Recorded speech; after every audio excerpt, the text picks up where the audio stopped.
Alors aujourd'hui pour votre quotidienne, nous sommes à Dives-sur-Mer, à côté des célèbres halles de Dives-sur-Mer. Nous allons déjà découvrir le salon du livre d'artistes qui a lieu jusqu'à ce lundi midi.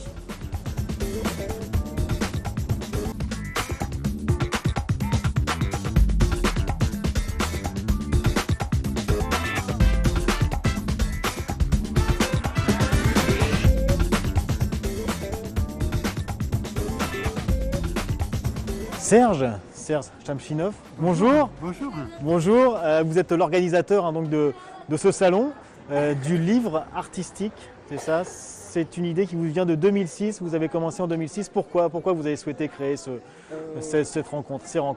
Donc ça s'appelle le livre d'artiste. C'est pas le livre d'artiste, mais c'est le livre d'artiste.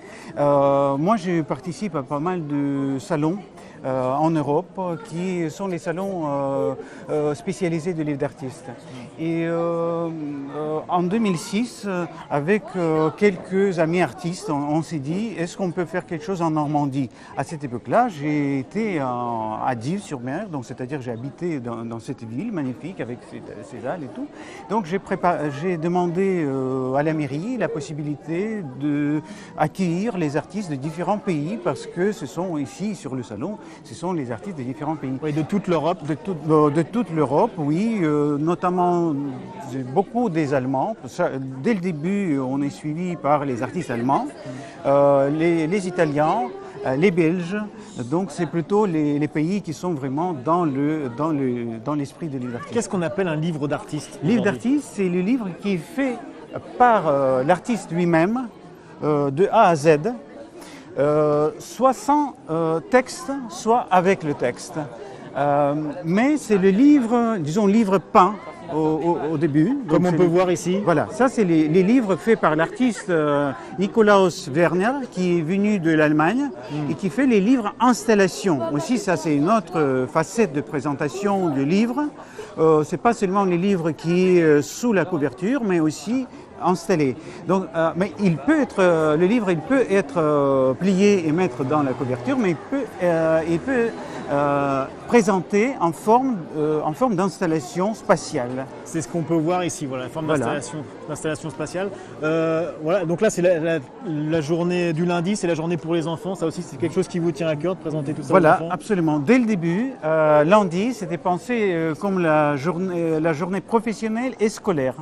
Donc on a les bibliothécaires qui peuvent venir lundi seulement et on a beaucoup des écoliers qui viennent aussi pour apprendre qu'est-ce que c'est le livre d'artiste. Il y a des ateliers, notamment l'atelier de l'écriture, l'atelier de création du livre, parce que parfois les artistes ils font eux-mêmes les livres sur place. Quelles sont les techniques utilisées? J'imagine qu'elles elles sont multiples. Voilà, il y a beaucoup de techniques utilisées par les artistes, mais c'est plutôt les graveurs qui font les livres parce qu'avec les gravures on peut faire quand même un petit tirage. Mais il y a un côté assez spécifique, assez bien, c'est les livres uniques. C'est les livres peints par l'artiste lui-même. Donc dans ce cas-là, c'est soit un seul exemplaire, soit 2 ou 3 exemplaires seulement. Donc il y a les livres objets aussi, dans l'esprit de livre d'artiste.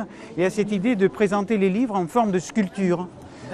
Mais voilà, les artistes qui sont venus, les artistes qui sont venus là, donc ils font aussi à la manière visuelle et sonore. Donc c'est à la fois l'installation qui représente les livres, qui a le côté l'écran et les sons qui en même temps on peut écouter le contenu.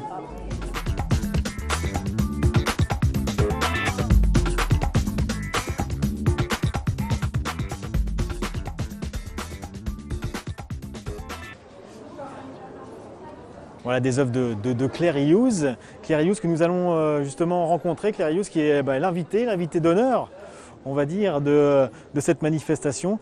Claire Hughes, vous pouvez m'expliquer un petit peu en quoi consiste votre travail? C'est la gravure, c'est ça? Alors je suis pas un éditeur vraiment parce que je suis surtout un artiste graveur qui fait du livre aussi, c'est ce que j'ai expliqué. Il y a une différence vraiment entre éditeur et artiste graveur. Oui, le métier d'éditeur est quand même un métier particulier. Je me considère pas professionnelle de l'édition.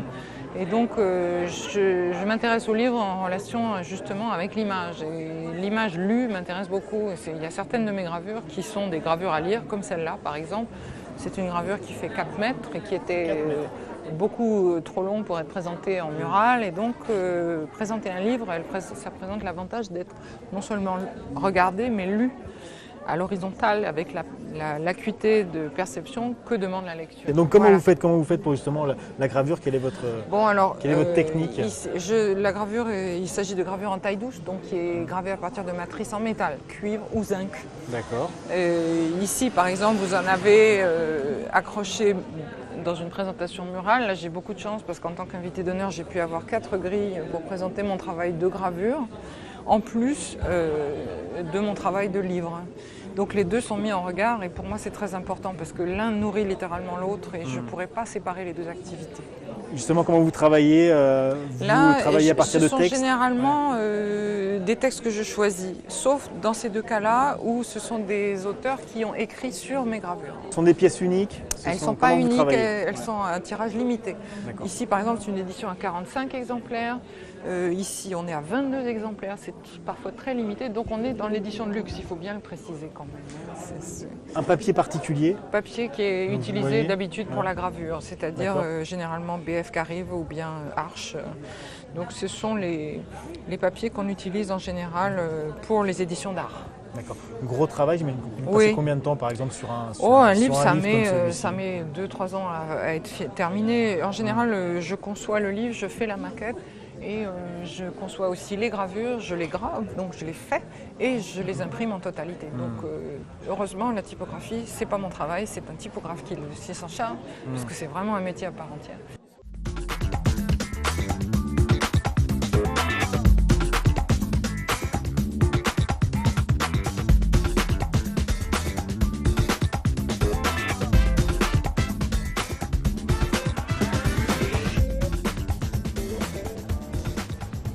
Vincent Rougier, bonjour. Bonjour. Vous êtes l'auteur de ce stand, on va dire, avec toutes ces réalisations? Oui, tout à fait. Alors c'est des réalisations que vous avez co-auteur, puisque une première réalisation a été faite à la précédente biennale, il y a 2 ans, livre d'artistes de grands artistes du livre. Donc vous animez des ateliers d'écriture toute l'année à Dives-sur-Mer? Et cette année, nous avons animé un atelier d'écriture avec des gens inscrits à la médiathèque qui ont travaillé sur une des images de ce grand livre unique et artistique, international. Ça c'est un livre, tout ce qui c'est un grand livre qu'on appelle un Leporello, qui se replie, qui rentre dans sa boîte, que l'on peut déplier, installer ou qu'on peut lire comme un vrai livre. D'accord, très bien. Donc là vraiment, c'est l'art de mettre en valeur les mots par le dessin, vraiment. Mettre en valeur les mots, le dessin et l'auteur de ces mots. D'accord. Parce que chacun, toute personne inscrite a pu participer, écrire sa petite histoire, des petites choses fantastiques.